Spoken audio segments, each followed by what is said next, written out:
Monday Night Raw opened with an unbelievable moment that left everyone in shock.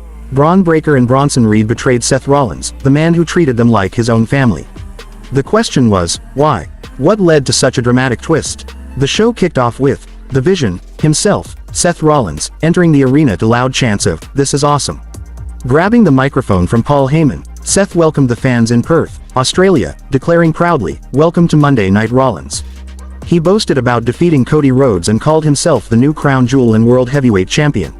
Rollins reminded everyone that he is the revolutionary, the visionary, and the face of WWE's future. He then turned to Paul Heyman, praising him as the Oracle and the wise man who betrayed the tribal chief, Roman Reigns, to stand beside him. Rollins said that he was lucky to have such a legend by his side. Heyman, clearly emotional, hugged Seth and kissed him on the cheek, to which Seth responded by playfully kissing Heyman on his bald head. After that, Rollins introduced Braun Breaker, calling him the undisputed future of this industry, and told him to nod in agreement like an obedient disciple. Breaker, visibly irritated, nodded reluctantly. Seth then shifted to Bronson Reed, thanking him for helping him defeat Roman Reigns and calling him the big man who made history. The Australian crowd erupted in chants of Bronson, Bronson, showing their love for their hometown hero.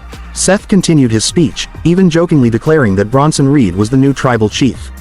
The crowd went wild, but things quickly took a turn when Paul Heyman mentioned CM Punk, prompting loud, "CM Punk," chants from the audience. Rollins smirked and asked, "Who's the most powerful champion in the world right now?" He immediately answered himself, claiming that no one, not even Roman Reigns, was on his level. Rollins said that while Reigns needed the Shield and the Bloodline to achieve greatness, he did everything on his own. That statement, however, turned out to be a big mistake. Seth went further, saying that Cody Rhodes needed him, but he didn't need Cody, Braun Breaker, Bronson Reed, or even Paul Heyman. As soon as he said that, the tension in the ring skyrocketed. The smiles faded from everyone's faces. Braun Breaker clenched his fists, clearly offended, while Bronson Reed looked at the championship belt, perhaps imagining himself as the real champion. The Vision faction that started the Night United was now cracking. Later in the show, it was announced that Bronson Reed would face Jey Uso in a singles match. Reed said he would avenge Roman Reigns' loss and prove that he was the new powerhouse of WWE.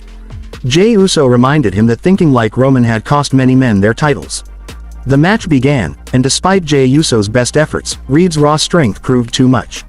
After a brutal battle, Bronson Reed pinned Jey Uso clean in the middle of the ring. After the match, Braun Breaker entered the ring to congratulate Reed, but instead of just celebrating, the two teamed up to attack Jey Uso again. Breaker hit a devastating spear, and with Reed's help, followed up with another one.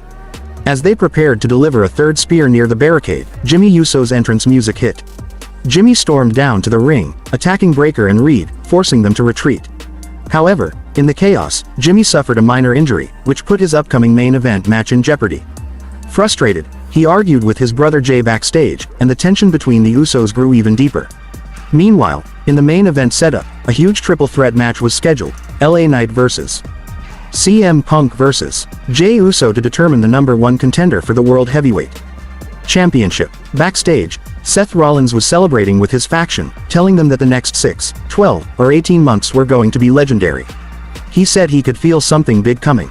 But when Braun Breaker and Bronson Reed entered the room, the mood changed. Rollins praised them for handling business, calling them his guys. He talked about how proud he was of the last 6 months, marrying his wife, welcoming his baby girl, and seeing his faction rise to dominance. He said no one could stop them now. The triple threat match began, and all three men gave everything they had. LA Knight and Jey Uso worked together briefly to take out CM Punk, but the best in the world made a stunning comeback, hitting his signature GTS on Jey Uso to pick up the win. CM Punk was now the #1 contender for Seth Rollins' championship. But before he could even celebrate, Rollins' faction, the Vision, stormed the ring. Braun Breaker speared LA Knight, then Jey Uso, leaving only Punk standing.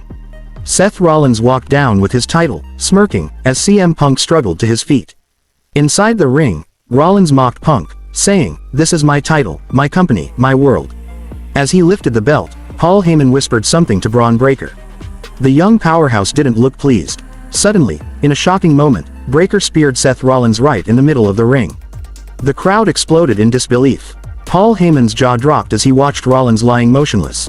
Bronson Reed froze in shock before Breaker turned to him and said, "I'm the leader now. I'm the future. If you're smart, you'll stand with me." Reed hesitated but ultimately joined Breakker, dragging Seth's limp body and crushing him with a thunderous tsunami splash.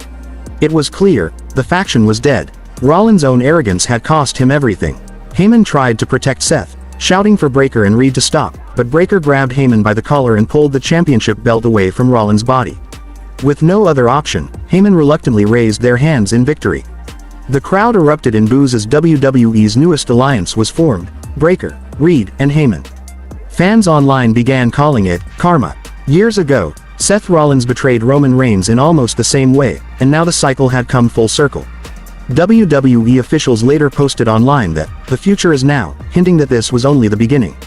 Rumors immediately spread that Brock Lesnar was the mastermind behind this new alliance, and if true, it would mark the first time in history that Lesnar led a faction. The night continued with other intense moments. Kairi Sane, still injured, was forced to compete against Rhea Ripley after Asuka slapped her, reigniting their tension. Despite her courage, Kairi couldn't overcome Ripley's dominance and lost the match. But afterward, Asuka attacked Io Sky, prompting Ripley to step in. Kairi retaliated with a kendo stick, and Asuka hit a DDT on Ripley through a table. The Empress of Tomorrow and the Pirate Princess stood tall, though Kairi broke down in tears, hinting that her internal conflict wasn't over.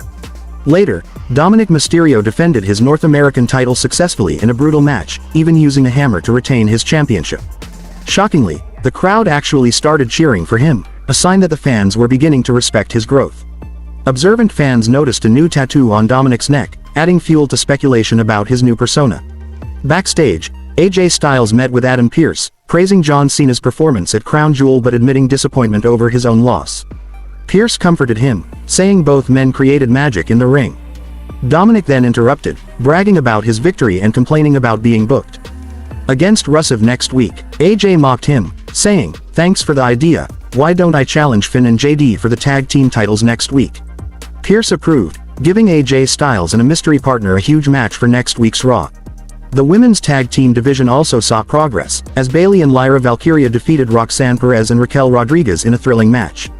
Their teamwork and chemistry impressed everyone, but Bayley's unpredictable nature still made fans wary about the future of this new duo. After the match, Stephanie McMahon confronted Roxanne Perez backstage. Roxanne argued that she deserved a title shot, having already defeated Io Sky before Crown Jewel. Stephanie bluntly told her to stop whining and prove herself in the ring. Roxanne fired back, saying she'd fight on her terms and her time, to which Stephanie replied, "Then I'll be waiting." Their clash was hinted to take place soon, likely at the upcoming Saturday night's main event in November. And so, Monday Night Raw came to a close, a night of betrayal, chaos, and shocking turns. Seth Rollins lost his allies, his faction, and perhaps even his pride. Braun Breaker and Bronson Reed stood tall as the new power players of WWE, with Paul Heyman reluctantly aligning himself with them. The entire WWE universe was left asking the same question: if this was only the beginning, what kind of destruction awaits when Brock Lesnar finally steps into the picture?